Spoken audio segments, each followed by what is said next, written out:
Alors, bonjour Amélie, merci à toi d'avoir accepté de répondre à l'interview en vidéo. Merci. Alors déjà, présente-toi pour ceux qui ne te connaissent pas du tout. Je m'appelle Amélie Anzer, j'ai 31 ans, j'ai un diplôme d'histoire, je suis une passionnée d'histoire. J'ai un master en histoire des religions, donc spécialisée un peu dans tout ce qui est les religions dans le monde, la mythologie aussi. Et j'adore écrire et lire à côté, donc voilà, j'ai mélangé ces trois passions en écrivant mes livres. Et j'ai écrit pour le moment trois livres de fantasy, une romance et un roman historique. Voilà. D'accord, Et plusieurs nouvelles, essentiellement la science-fiction en nouvelles. d'accord. Moi, je t'ai connue quand la série, en fait, La Terre des Héros est sortie. Alors, elle date un petit peu. Je sais plus en Mhm. quelle année elle est sortie, 2017, je crois.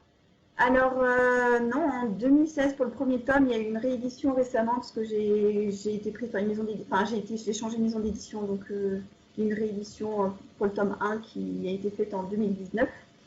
Et Mhm. puis les autres vont suivre doucement. D'accord.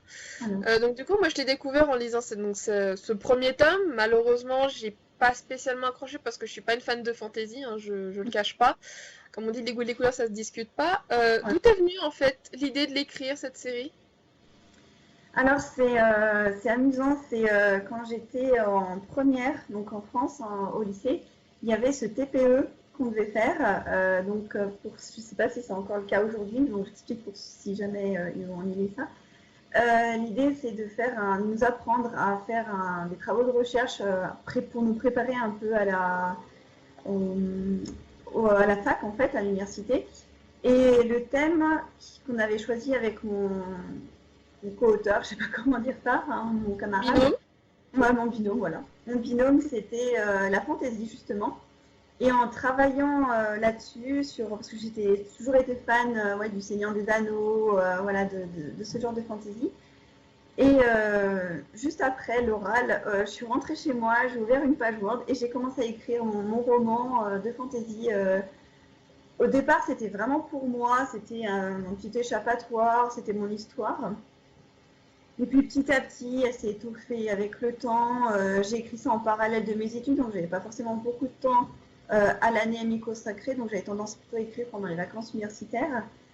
Et puis au départ, il y avait des elfes, des nains, enfin le classique. Et quand j'ai commencé mon master en histoire des religions, c'est là que j'ai eu le déclic. J'ai tout remanié et j'ai remplacé ces elfes, ces nains, ces différentes races par des peuples antiques, donc les Grecs, les Vikings, les Celtes, et, les Fomors, enfin voilà. Donc vraiment ton côté historique qui est revenu et que tu C'est t'es ça, servi justement pour l'écrire. c'est ça, Euh, donc du coup, la Terre des Héros, donc du coup tu m'as dit qu'il ressortait donc là chez un nouveau éditeur, donc c'est une trilogie. c'est ça. T'as écrit d'autres livres, puisque tu l'as dit tout à l'heure, dont une romance, un livre historique qui est sorti récemment chez Nouvelle Plume, qui est disponible chez France Loisirs. Est-ce que tu peux nous en dire un petit peu plus? Parce que là, du coup, tu sors complètement de ta zone de confort dans un sens. Alors oui et non, parce qu'en fait, pour la Terre des Héros, il y a toujours un côté, la mythologie, j'ai fait quand même pas mal de recherches, donc j'ai toujours gardé ce lien avec l'histoire, même s'il y a de la magie, même si c'est un autre monde. J'ai beaucoup utilisé des légendes, des rites, des peuples. Quand je décris un rite, c'est un rite qui fait écho à des rites de l'époque. Donc voilà, il y a toujours un lien avec l'histoire. Et là, mon dernier roman, donc c'est Ma chère Louise, qui parle de la Première Guerre mondiale. Donc c'est là, effectivement, ça fait un grand pont entre les deux, mais on garde ce lien avec l'histoire qui me touche énormément. Et donc voilà. Alors l'histoire de Ma chère Louise, en fait, c'est une jeune fille qui est embauchée par une famille de propriétaires, de riches propriétaires d'une distillerie à Pontarlier. Et elle tombe amoureuse du neveu de cette famille. Leur idylle ne peut, à cause de la différence de statut social, leur idylle ne peut pas voir le jour. Et elle est obligée d'épouser un autre homme très rapidement. Ensuite, la Première Guerre mondiale éclate et on suit ces trois personnages avec toujours la question est-ce qu'ils vont se retrouver, qu'est-ce qu'ils deviennent et les interactions entre les trois. Et ça me permet voilà, de parler à la fois de ce qui se passe au front, donc au niveau des personnages masculins, mais aussi ce qui se passe à l'arrière, parce que Louise va s'installer à Dijon, avec du coup, elle va vivre avec sa belle-mère. Et on va voir les restrictions qu'il y a à l'arrière, le rationnement, la question des femmes aussi qui se mettent à travailler dans les usines. Et voilà, il y a aussi on voit un peu plus les préoccupations sociales de l'époque au niveau de l'arrière. Donc je traite un peu des deux points de vue différents, dans les deux vécus différents de cette guerre. D'accord. Ce qui est assez intéressant, justement, tu as évoqué que tu parlais de la Première Guerre mondiale. C'est vrai que pour avoir moi-même lu des livres sur le sujet, on a plus souvent entendu parler ou même lu des livres justement de poilus, des témoignages de personnes qui ont vécu la guerre, mais pas tant de témoignages ou de récits, on va dire, de personnes qui se passent à l'arrière. C'était donc une volonté de ta part entre guillemets, d'avoir les deux points de vue dans un même ouvrage? Oui, je voulais pas écrire un énième livre effectivement d'hommes au front parce que il y a déjà les lettres de Poilu qui finalement presque parlent mieux que n'importe quel auteur qui n'a pas vécu cette période, je pense. Euh, et je pouvais pas mettre non plus mon personnage féminin de côté pendant 4 ans. Dans un livre, je pouvais pas la mettre de côté et puis en parler de loin. C'est quand même l'héroïne de l'histoire, c'est le personnage central. Donc, je voulais aussi montrer, elle ne pouvait pas non plus attendre pendant 4 ans et puis bon gré mal gré quoi. Donc, en lui faisant vivre des événements de l'époque, euh, voilà, ça me permettait de parler aussi des femmes qui ont eu un rôle à jouer dans cette guerre. Puis aussi, je pense que j'essaye de m'accrocher au point de vue psychologique des personnages. C'est pas forcément un livre qui va décrire des batailles sanglantes en détail. Par contre, j'essaye de m'intéresser, j'ai essayé de m'imprégner un peu de ce qu'auraient pu ressentir les personnes. Et on voit justement les personnages masculins qui sont au front, mais différents personnages, même les personnages secondaires, ne gèrent pas du tout pareil le conflit. Certains vont complètement perdre pied, d'autres vont s'accrocher à un espoir, à quelque chose qui les fait tenir. Et voilà, c'est toutes ces différentes façons de voir le monde, de trouver une raison de vivre finalement, avec en étant malmené voilà, par les événements. D'accord. Du coup, donc, on a évoqué là, donc avec Macha Louise, la Première Guerre mondiale, toi qui as elle-même, toi-même fait des études d'histoire, est-ce qu'il y a d'autres sujets qui te touchent en particulier dont tu aimerais écrire sur le sujet à l'avenir ou pas forcément? Alors, je suis en train d'écrire un roman qui se passe à Avanches, donc vers chez moi, qui raconte en fait le déclin de l'Empire romain et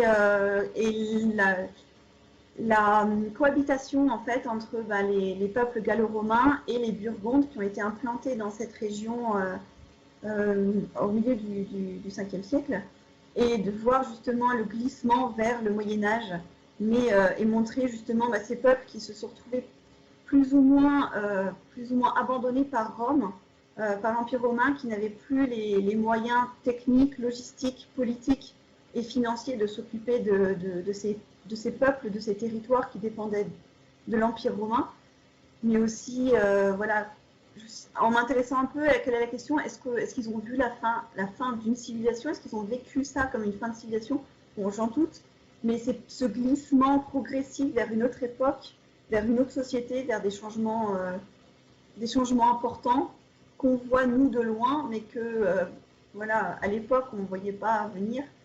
Et voilà, c'est des thèmes qui m'intéressent. J'aime bien parler m'intéresser à des périodes de l'histoire assez méconnues, enfin bon, moins pour la Première Guerre mondiale, mais des points de vue un peu moins connus. Voilà. De l'histoire. Ouais, de l'histoire, c'est des choses qui me passionnent. Après, c'est des histoires qui me viennent en tête comme ça. J'ai pas de plan en disant je vais prendre telle période, je vais faire ça. Voilà. Il y a aussi un projet à long terme qui va me demander beaucoup de temps, donc pour le moment, je ne suis pas encore dessus. Mais j'aimerais bien écrire une grande saga sur une famille au Moyen-Âge. Alors, je vais pas prendre l'exemple d'Outlander, puisque c'est pas tout à fait la même période, mais Pour moi, c'est pas historique. Oui, C'est pas... c'est pas faux aussi. Mais dans le sens d'une grande saga, etc., c'était ma première idée qui venait. C'était justement Outlander. Parce que bon, il y a 8 ou 9 tomes, il y en a encore annoncé. Oui, Donc bah, voilà. Donc ça fait quand même des bonnes grosses séries. Donc du coup, tu me parlais tout à l'heure que tu avais écrit aussi une romance et des nouvelles. Est-ce que tu les as sous la main pour les présenter? Est-ce que tu peux nous en dire un peu plus dessus? alors, ma romance, c'est une romance que j'avais écrite avant Ma chère Louise. Et c'était une petite histoire, c'est une histoire d'été, voilà, c'est une romance d'été qui fait du bien, D'accord. que j'avais envoyée il y avait Librinova et Nisha, les éditions Nisha, etc., qui faisaient un concours. J'ai envoyé ce roman dans l'idée de me dire, bah voilà, ça me permettra de savoir, avant d'écrire Ma chère Louise, comment je me débrouille pour décrire les sentiments, décrire voilà, les histoires d'amour. Et bah, ce roman a gagné le concours. Donc D'accord. ça a débouché sur un contrat d'édition. Là, elle est retardée par les événements puisqu'elle devait sortir le 15 avril, mais avec l'arrêt de toutes les procédures, des imprimeurs, tout ça, le papier sortira plus tard, mais le numérique sortira le 15 avril. D'accord. Ce qui est le cas, on va dire, de beaucoup pour résumer l'affaire. Euh, Ah, Bon, on a parlé de ton écriture, sauf qu'avant d'écrire, tu as dû donc, comme tout le monde, beaucoup lire. Est-ce que le genre de livre que tu lis correspond à ce que tu écris ou absolument pas? bonne question. Ça, Justement pour ça que je la pose. en fait, j'ai pas un genre de prédilection en lecture. Je lis vraiment des choses, j'ai pu lire des choses très très différentes les unes des autres.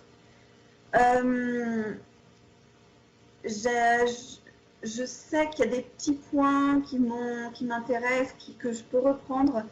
Après, par exemple, pour la Terre des héros, au début, on pouvait voir le lien avec le Seigneur des Anneaux, mais j'ai su prendre mes distances du Seigneur des Anneaux, je pense, surtout vers les tomes 2 et 3, où là, j'ai vraiment beaucoup plus, je suis vraiment plus rentrée dans la mythologie et tout ça. Donc, j'ai commencé en étant inspirée de Tolkien pour finalement prendre mon envol, je pense, dans mon style. Pour Ma chère Louise, je pense qu'il y a deux influences. La première, c'est Autant en emporte le vent, Oui. qui est un livre que j'aime beaucoup, que j'ai relu plusieurs fois. Et ce côté de suivre justement une femme pendant la guerre, donc là, bon, dans Autant en emporte le vent, c'est la guerre de sécession. Mais voilà, je pense qu'il y a ça qui m'a influencée.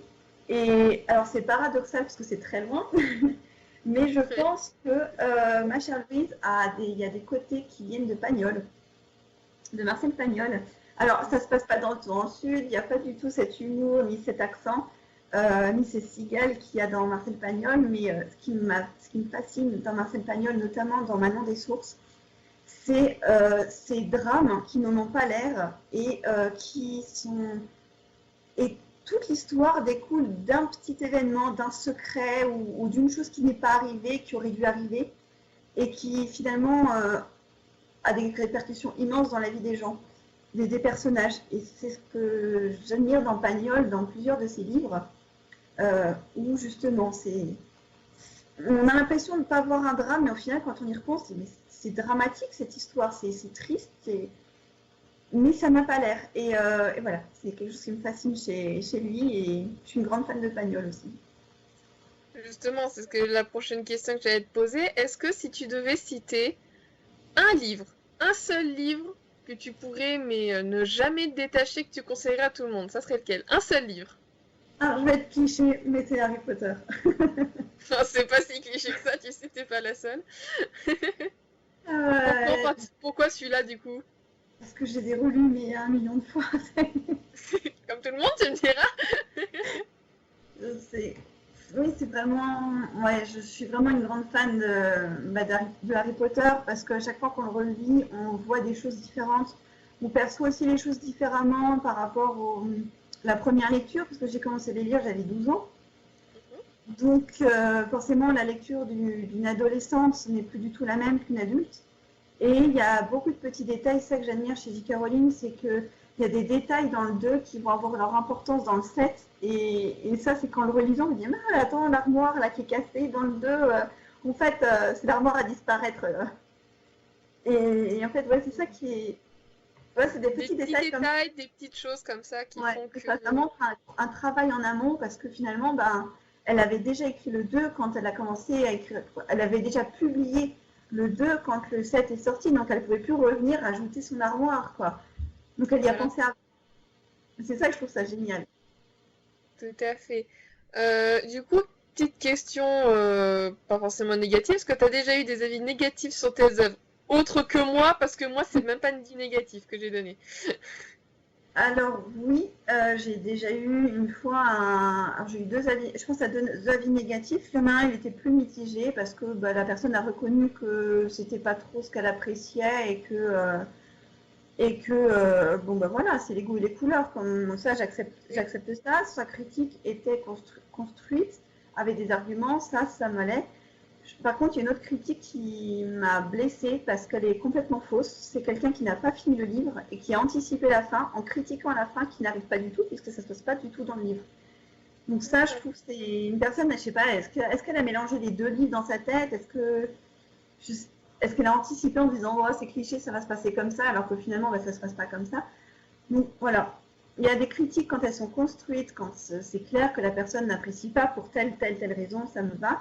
Quand c'est des critiques qui ne sont pas construites, qui sont gratuites et sans argument, j'ai un peu plus de mal. Mais bon, Ouais.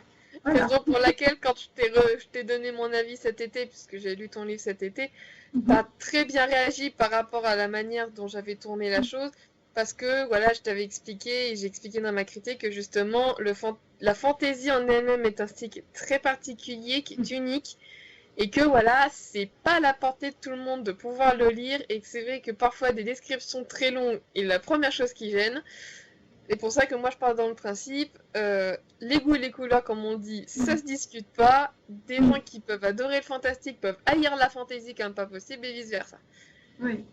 Après voilà, entre guillemets, faut savoir aussi s'adapter. Question peut-être qu'on t'a jamais posée, est-ce que t'as déjà été attiré par l'auto-édition?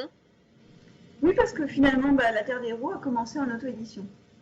Oui, déjà. Voilà.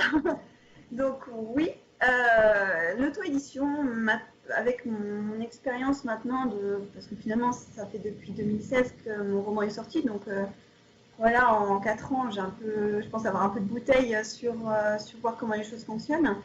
Et je trouve que il y a du bon et du mauvais comme dans l'édition classique, et je pense que c'est finalement deux mondes qui sont complémentaires et non pas opposés. D'accord. Voilà. Donc du coup, tu renouvellerais l'expérience si ça devait arriver ou tu Oui, préfères rester sur alors l'édition, on va dire classique? Alors, à privilégier l'édition classique si c'est avec des maisons qui ont les reins solides, qui fonctionnent bien, qui sont correctes aussi, parce qu'on voit de tout. Mais après, je pense qu'il y a des choses où j'essaierai même pas d'envoyer à des maisons d'édition, mais que je le publierai de mon côté parce qu'il y a des avantages et des inconvénients, et selon les styles, selon les écrits, des fois c'est mieux s'auto-éditer que d'autres, quoi. Euh, Quoi comme style de sujet, par exemple? Tu préférais l'auto-édition à l'édition classique? alors je pense qu'il y a des styles, notamment bah, tout ce qui est fantasy et science-fiction. Il n'y a pas tant que ça de maisons d'édition qui sont intéressées, et la plupart ne prennent plus le risque, entre guillemets, d'éditer des francophones. Il y a beaucoup de maisons d'édition qui préfèrent prendre soit des têtes connues déjà, enfin des plumes connues, soit prendre des choses qui ont déjà fonctionné au niveau anglo-saxon et qui sont, que du coup, une fois qu'on voit que ça se vend bien dans le monde anglo-saxon, les traduire. Ouais, Ce qui est se fait dommage et souvent. réducteur, parce que comme je cite souvent, Si on prend l'exemple de La planète des singes, qui est un livre qui a énormément de succès, qui a été adapté au cinéma aux États-Unis plusieurs fois, c'est un Français qui l'a écrit. C'est Ouais, francophone. pourtant. Et voilà. Contrairement à ce Et qu'on pourrait penser. le maître de la science-fiction, c'est Jules Verne. Et il est Ouais, français. qui est Voilà. français. Et du coup, il faut arrêter de penser que c'est anglo-saxon, donc ça marche mieux. Ouais, voilà. Il y a une question que j'avais posée, moi, sur ma page, il y a quelques semaines maintenant. Qu'est-ce que tu penses quand on te dit que la littérature de l'imaginaire, puisque l'imaginaire regroupe science-fiction, fantastique, fantasy, anticipation et autres, qu'est-ce que tu penses des gens qui disent que le monde de l'imaginaire, c'est pas de la vraie littérature? Alors, c'est une réaction qu'on retrouve régulièrement. C'est d'ailleurs quelque chose qu'il faut, dont il faut s'armer quand on va en salon, surtout les salons généraux, parce que c'est quelque chose où on va forcément se prendre dans le week-end au moins une réflexion de quelqu'un qui critique la fantaisie, l'imaginaire. Euh, Ça, c'est voilà. Au bout d'un moment, je suis rodée. C'est aussi pour ça que bah, voilà, j'accepte aussi que des fois les critiques ne sont pas forcément positives ou enthousiastes, parce que je sais que justement, bah, c'est un style qui les gens n'adhèrent pas forcément à la magie, tout ça. Après, pour moi, il n'y a pas de sous-littérature. Il n'y a pas de tout, tout vaut en fait. Ça dépend. Voilà, c'est les goûts et les couleurs. Euh, Moi, je préfère, enfin, me dire que mes écrits permettent aux gens de se détendre, de passer un bon moment, d'oublier leurs soucis du quotidien, enfin, c'est tellement plus riche que de se dire oui, mais c'est pas de la vraie ou je sais pas quoi. Non, c'est. Voilà, pour moi, la littérature, s'il y a des gens qui aiment et qui se détendent avec ça, bah, c'est très bien. Voilà. Ah, pas de prise de tête. Voilà, si ça plaît à certains, et ben, tant mieux. Si ça plaît pas à d'autres, et ben, tant pis, ils n'achètent pas ou ben, tant pis pour eux. C'est dommage s'ils n'ont pas passé un bon moment, mais c'est tant pis. Enfin, on peut pas toujours, voilà, on peut pas plaire à tout le monde, quoi. Tout à fait. Voilà. Euh, petite question, petite dernière question. Tu parlais tout à l'heure des salons Mhm. littéraires. Bon, malheureusement, en raison de la situation actuelle, les salons littéraires sont pour la grosse majorité annulés. Comment t'as pris la nouvelle quand on t'a annoncé que beaucoup de salons étaient soit annulés, soit complètement reportés? Ben, je l'ai pas mal pris parce que je m'y attendais quand la Suisse a commencé à dire on veut plus tout ce qui concerne, je crois que c'était 1000 personnes au début, tout ce qui concerne 1000 personnes va être annulé. Et ça, on était fin février. Je me suis dit, je le sens pas très bien. Je ne Ouais. sens pas bien cette histoire. 1000, c'est vite atteint selon les salons. J'ai tout de suite pensé à Paris parce qu'il va arriver rapidement. Je suis sûre que le salon de Paris va être annulé. Euh, J'avais quand même espoir que certains en avril soient maintenus. À l'époque, j'avais aussi deux dédicaces à faire, donc une en mars, une en avril. Donc je m'étais dit, bon, allez, si les librairies prennent leur disposition, il y a moyen qu'on ne soit pas nombreux, enfin qu'on alterne, même si c'est un peu artificiel, parce que bah, le livre, je le prends, je le donne aux gens, donc il y a un contact physique quand même. Donc je m'attendais à ce que ça se passe, ça soit annulé. Après, il y a quand même eu un coup au moral, pour être honnête, parce que ben, les auteurs, on se retrouve avec un stock de livres qu'on a à payer, qui reste chez nous. Donc c'est de l'argent qui Qui n'entre rentre pas dans pas? les caisses, voilà, qui rentre pas. Et puis ben, admettons qu'on ait ce stock, parce que j'ai vu cette critique. Oui, mais bon, c'est bon, le stock vous l'avez, vous pouvez le garder, enfin, vous pouvez l'utiliser plus tard. Oui, mais on l'aurait vendu ce stock. Donc voilà, on aurait commandé deux fois, on aurait vendu deux fois. Donc c'est, voilà, par exemple. Donc c'est un petit coup au moral quand même, le fait de se dire, bon ben voilà, c'est annulé, ça va pas se vendre. Et puis bah, c'est aussi un plaisir d'aller en salon. Moi j'aime beaucoup discuter avec les gens, découvrir, discuter de mon livre. Voilà, il y a ce contact avec les gens qui se fait pas. Et pour être confiné, c'est un peu plus dommage, quoi. Ouais, tout à fait. Bah, merci en tout cas à toi pour Merci. l'interview.